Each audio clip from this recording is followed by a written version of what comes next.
Bonsoir et bienvenue dans ce 19-20. À la une, à 19h30 dans notre édition nationale, la mise en examen de Karim Benzema. Et voilà l'image et la carrière de l'attaquant terni par cette affaire de la sextape de son coéquipier Mathieu Valbuena. Karim Benzema est poursuivi pour complicité de chantage. Les prochains matchs des Bleus se feront sans les deux joueurs.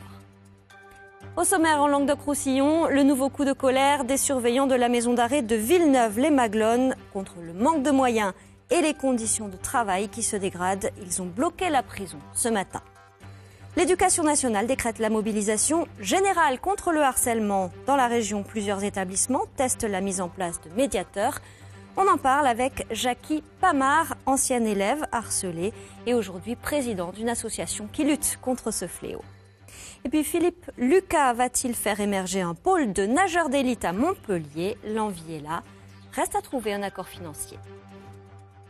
Aucune entrée ni sortie, pas de parloir non plus. Les surveillants de prison ont bloqué la maison d'arrêt de Villeneuve-les-Maglones ce matin pour protester contre leurs conditions de travail. Sur place, Laurent Baumel et Delphine Aldebert. Pas de tension, mais une lassitude palpable chez les surveillants pénitentiaires de la maison d'arrêt de Villeneuve-les-Maglones. Une soixantaine d'entre eux ont bloqué ce matin l'accès à tout véhicule et à toute personne extérieure à l'établissement. Depuis plusieurs mois, les surveillants se plaignent d'un sous-effectif chronique. Conséquence, le personnel est sous tension, épuisé. Ce qu'on veut, c'est avoir de la sécurité au sein des établissements pénitentiaires, ce qu'aujourd'hui on n'a plus. Je vous dis, aujourd'hui, on démarre la journée avec 3 postes fermés. 3 postes fermés, on est dans l'insécurité la plus totale. Le manque d'effectifs n'est pas une nouveauté, malheureusement, dans la pénitentiaire. La présence parmi les grévistes du directeur de l'établissement montre à quel point la question est devenue préoccupante. C'est important au moment où on a effectivement un mouvement social avec des motifs de le faire. Moi, mon travail, c'est d'essayer de maintenir l'ordre à l'intérieur de l'établissement et de maintenir le contact avec mes personnels. Il manquerait en tout 18 postes sur l'établissement Héroltais. Villeneuve-les-Maglones emploie 143 personnes pour 850 détenus environ. Une maison d'arrêt conçue pour 600 prisonniers initialement. Et les exemples de dysfonctionnement au quotidien ne manquent pas. Le personnel qui est à la porte d'entrée se retrouve déjà amputé d'un agent, l'agent SAS Véhicule qui doit assurer les livraisons, etc. au quotidien, qui aujourd'hui n'est plus assuré sur la feuille de service. L'agent du poste de circulation n'est plus assuré non plus. Et un étage qui contient des travailleurs est également ouvert aujourd'hui sans surveillant. Un étage sans surveillant, c'est une zone de non-droit où a lieu des rackets et des pressions diverses. Et inédit, la semaine dernière, le chef de l'État a reçu pour la première fois des syndicalistes. Il leur a promis des revalorisations salariales et des embauches, des promesses attendues car aux portes du pénitencier, il y a le feu. À Paris, la Fédération nationale bovine a mené une action coup de poing à l'hypermarché Bercy 2 pour dénoncer les pratiques commerciales du groupe Bigard, des prix toujours trop bas payés aux producteurs. Et parmi eux, il y avait Olivier Boula, le président de la FDSEA de Lozère. Écoutez-le. C'est inadmissible que des marques comme Charal ou comme Bigard nous assassinent, nous broient, sont en train de nous broyer, nous les éleveurs français, où c'est la seule volonté qu'il a, c'est d'acheter au moins cher. Voilà, et nous, on veut pouvoir vivre de nos produits. Donc là, on a un lancement d'une opération nationale, où c'est qu'on va le décliner dans tous les départements français, où c'est qu'on va sticker les marques Bigard et Charal, où c'est qu'on va leur dire que nous, on ne veut plus de ces prix-là. Dans l'actualité aussi, cette opération de destruction massive par les douanes françaises de dizaines de milliers d'objets de contrefaçon. Une opération menée sur plusieurs sites, notamment à Nîmes et à Perpignan. Reportage dans le Gard, Jérôme Curato et Sandrine Vicente. Articles de maroquinerie, vêtements, accessoires électroniques, cigarettes ou médicaments. C'est un véritable inventaire à la Prévert que les douaniers ont apporté pour destruction. Au total, 25 000 pièces reconnues comme contrefaites, le fruit de près de 6 mois d'activité des services des douanes dans le Gard et l'Hérault. L'origine de ces marchandises peut aussi bien venir des marchandises qui sont saisies au cours de nos contrôles que nous faisons sur la route, dans les camions, dans les moyens de transport, ou en entreprise, ou en magasin, ou dans le cadre du chronopost. Le butin des douaniers donne un aperçu de l'évolution des modes et des tendances. Aujourd'hui, les grandes marques n'ont plus le privilège d'être copiées. Aucun secteur ou presque n'échappe à la contrefaçon et l'essor du commerce en ligne favorise la dissémination des produits contrefaits. Ces petits articles sont souvent issus du fret express, c'est-à-dire des achats sur Internet. Donc là aussi, les modes changent très vite. Donc à nous aussi de nous adapter pour saisir ce qui doit l'être et retirer du marché ce qui est dangereux pour la santé ou pour la sécurité. Risque pour le consommateur et concurrence déloyale pour les fabricants. Les 2 tonnes de produits saisis sont acheminées jusqu'au four de l'incinérateur. Une opération placée là encore sous haute surveillance. Pas question de quitter des yeux le contenu des 50 containers voués à l'élimination par le feu. Ce qu'il faut vérifier, c'est que lors du transfert des marchandises des conteneurs à l'incinérateur, il n'y ait pas d'objets qui tombent ou d'objets qui pourraient potentiellement être récupérés par autrui. Les douanes réalisent 5 à 6 opérations de ce type chaque année. Il est temps d'ouvrir notre dossier du jour, celui du harcèlement scolaire, car c'était aujourd'hui la journée nationale de lutte contre ce phénomène. Et le rectorat organisait une journée de parole à l'Opéra Comédie de Montpellier, car des solutions existent. Le collège de Foncarade à Montpellier, par exemple, est l'un de ces établissements pilotes. Il compte 9 médiateurs. Karina Lazé et Juliette Merck s'y sont rendues. Avec ses 450 élèves, le collège Foncarade à Montpellier est un établissement à taille humaine. Mais un coup d'œil dans sa cour suffit pour comprendre, les relations entre les adolescents ne se décryptent pas si facilement. Alors ici, depuis 1 an, on a mis en place un réseau d'élèves sentinelles pour lutter contre le harcèlement scolaire. Les professeurs, c'est nos profs, alors que nous, entre élèves, on s'entend quand même un peu mieux déjà, même si on a quand même la différence d'âge. Une affinité. Il y a plus d'affinité entre nous qu'entre élèves et profs. On va venir vers vous plus facilement. C'est ça, voilà. C'est le but. Ouais, c'est vraiment le but de la sentinelle, c'est de dire, on est comme vous et on peut vous aider. Ce jour-là, Tori et Louis viennent expliquer leur rôle devant une classe de 6e. Bonjour. Un petit film réalisé par des lycéens parisiens permet de lancer rapidement la discussion.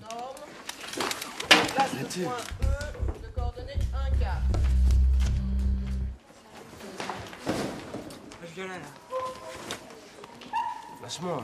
Écoute-moi bien, tu vas me faire mon devoir de maths pour demain, ok? À ce que j'ai compris, ils n'ont pas envie de se faire harceler comme ce garçon. Donc c'est pour ça qu'ils se comportent comme ça. Vous ferez quoi, vous, si vous étiez à la place des autres? Moi, j'aurais prévenu un adulte ou quelque chose comme ça. C'est une bonne réponse, vraiment. Au fil de la rencontre, la parole des plus jeunes se libère et plusieurs confient avoir été harcelés par un autre élève à l'école primaire, avec la peur de revivre ça. Il a failli venir aussi dans ce collège-là. Et après, il est parti dans un autre collège et j'ai pas vraiment voulu qu'il soit aussi ici. Avant d'aller à l'école, on a peur, on n'a plus envie d'aller à l'école, on ne se sent pas bien. Dès qu'on voit un enfant de sa classe, on se dit j'espère qu'il ne va pas se moquer de moi. Pour rompre le triangle pervers, harceleur, harcelé, camarade indifférent, l'intervention des élèves sentinelles est cruciale.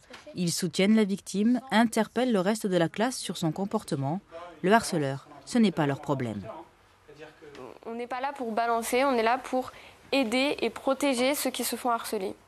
Dans ce dispositif de prévention, les élèves sentinelles s'appuient bien sûr sur des adultes référents et ce sont eux qui prennent les éventuelles sanctions. Il y a 2 volets. Le volet aider la famille et le harcelé à se reconstruire, à trouver sa place à l'intérieur de l'établissement. Et le volet harceleur, la sanction et après la reconstruction de son retour au collège si possible. L'année prochaine, d'autres volontaires devraient être formés au sein du collège et à terme, ce dispositif Sentinelle référent pourrait être étendu à d'autres établissements de la région. En France, près d'un élève sur 10 est victime de harcèlement scolaire. Et bonsoir, Jackie Pamard. Bonsoir. Vous avez 20 ans, vous êtes l'auteur d'une autobiographie baptisée « Arrêt demandé » et vous témoignez inlassablement de votre propre harcèlement lorsque vous étiez collégien. Pour tenter de faire changer les choses, vous avez créé une association. Dans ce sens, on a juste envie de vous demander d'abord comment vous allez aujourd'hui. Ça va. On multiplie les interventions dans les écoles, les collèges et les lycées. On essaye de se renouveler pour pouvoir créer une espèce d'interactivité qui se renouvelle assez régulièrement parce que ça nous arrive de voir les mêmes élèves. On veut rendre le sujet très accessible. On ne parle pas beaucoup dans nos interventions. Par contre, c'est les élèves qui parlent. On fait en sorte pour qu'ils brisent la parole et on essaye de les comprendre et surtout qu'ils acquièrent des définitions et des réflexes. Alors, votre association porte un nom anglais, ça s'appelle Hope for Education, ça veut dire l'espoir pour l'éducation, parce que ce sont un peu les mêmes mécanismes de harcèlement qui sont à l'œuvre partout dans le monde, c'est ce que vous avez constaté? Alors, ce qui est intéressant, c'est que partout dans le monde, en général, on s'accorde sur une définition du harcèlement, mais on n'a pas la même manière de traiter ce sujet. Voilà. Par exemple, là, en ce moment, on est en lien avec une fondation québécoise, la fondation Jasmin Roy. On se rassemble sur beaucoup de choses, mais ils ont des manières de faire que nous, on n'a pas. Et c'est très intéressant de voir ça, parce que ça permet de régulièrement faire mûrir le sujet. Alors, vous, dans votre association, vous recherchez et vous formez des bénévoles. Dans quel but? Qu'est-ce qu'ils vont faire, ces bénévoles? Alors, on recrute et on forme des médiateurs. Donc, les médiateurs, ce sont des personnes que nous habilitons à intervenir dans les établissements scolaires et à dispenser de l'assistance aux victimes. Et vous avez beaucoup de demandes, tant du côté des bénévoles que des établissements scolaires? Oui, alors on a beaucoup de demandes de la part de bénévoles qui souhaitent être médiateurs. Donc on les accompagne du mieux qu'on peut. La formation n'est pas compliquée, mais on essaye à ce qu'elle soit la plus complète possible. Au niveau des établissements scolaires, on a beaucoup de demandes. Pourquoi? Parce qu'on remarque que les établissements scolaires, les enseignants particulièrement, veulent mettre en place des actions, mais parfois, par manque de temps, ils veulent une solution, j'ai envie de dire, clé en main. Et c'est pour ça qu'on a le plaisir à les aider. Plus il y aura de médiateurs, plus on pourra répondre à cette demande. Donc là, vous formez des adultes, parce que ce qu'on a vu dans le reportage, ce sont des enfants qui eux-mêmes vont à la rencontre de leurs camarades. Ça, c'est une bonne idée, d'après vous, d'après votre expérience? Je trouve que c'est une très bonne idée, pour la simple et bonne raison que actuellement j'ai 20 ans. La moyenne d'âge de nos membres actifs, c'est 22 ans. Et quand on est jeune, quand on va les voir, les élèves, ils nous accordent une crédibilité parce qu'on est assez proche d'eux. On se mélange à eux dans la classe en leur disant qu'on est sorti du système éducatif il n'y a pas si longtemps que ça. Le lycée, c'était il n'y a pas très, très, très longtemps. Et donc, ça permet de créer une proximité. Et ce qu'on a vu dans le documentaire à Foncarade, au collège de Foncarade, c'est une très bonne initiative si ça peut aller si ça va dans le bon sens. Merci beaucoup, Jackie Pamard, d'être venu témoigner encore une fois ce soir. Les légionnaires sont de plus en plus nombreux. À Castelnaudary, 600 nouveaux engagés volontaires et stagiaires en 6 mois. C'est le résultat de l'opération Sentinelle lancée à la suite des attentats de janvier. Jean-Pierre Laval, Frédéric Guibal.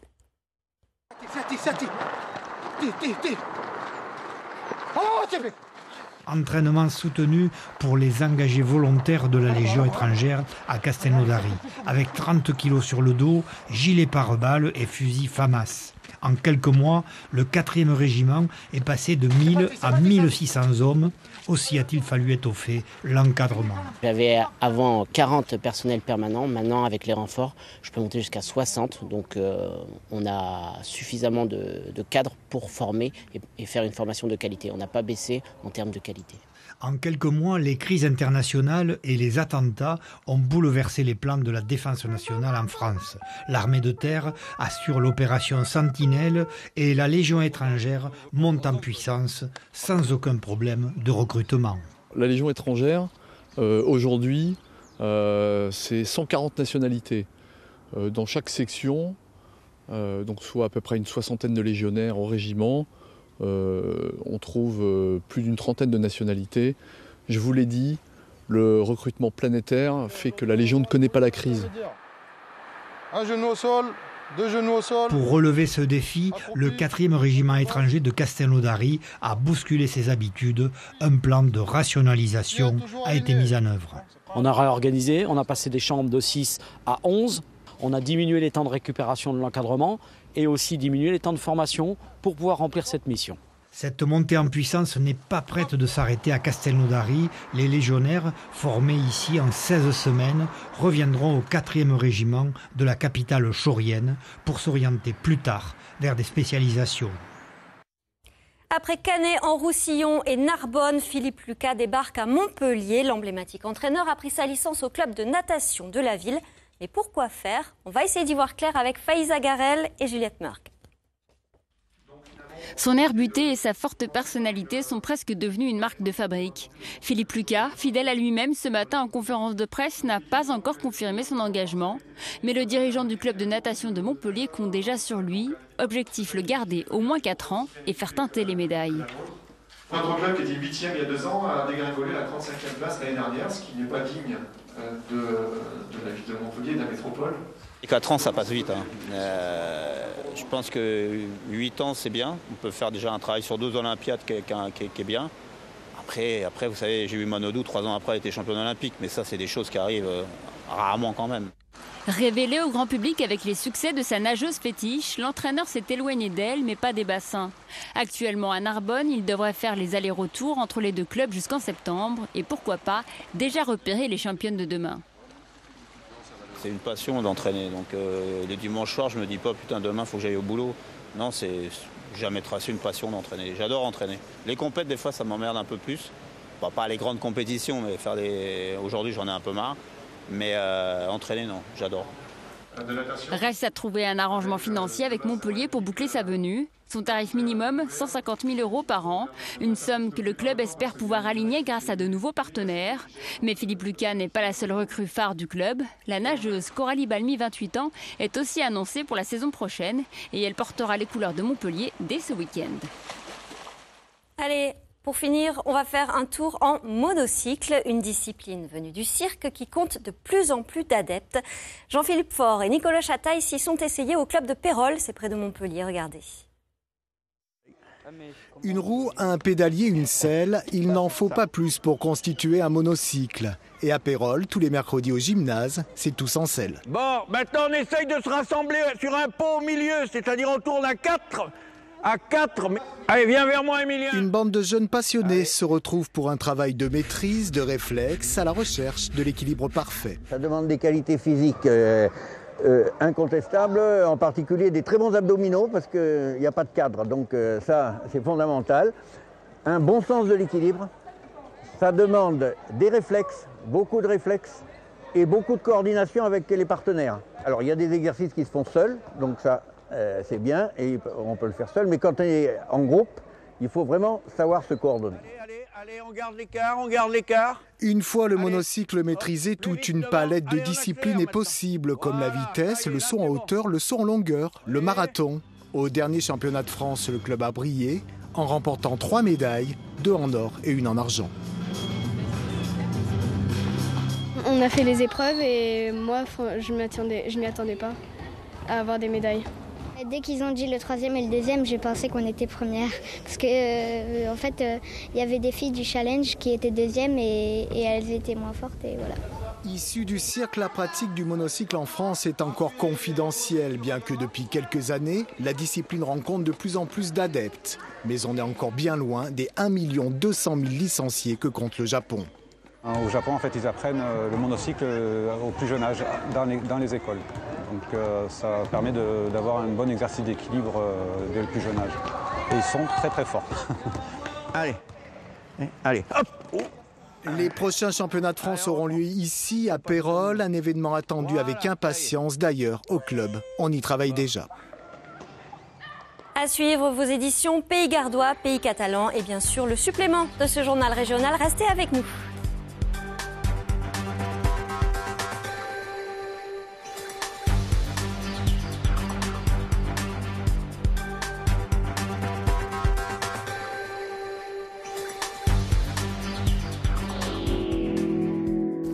Profitez de la météo sur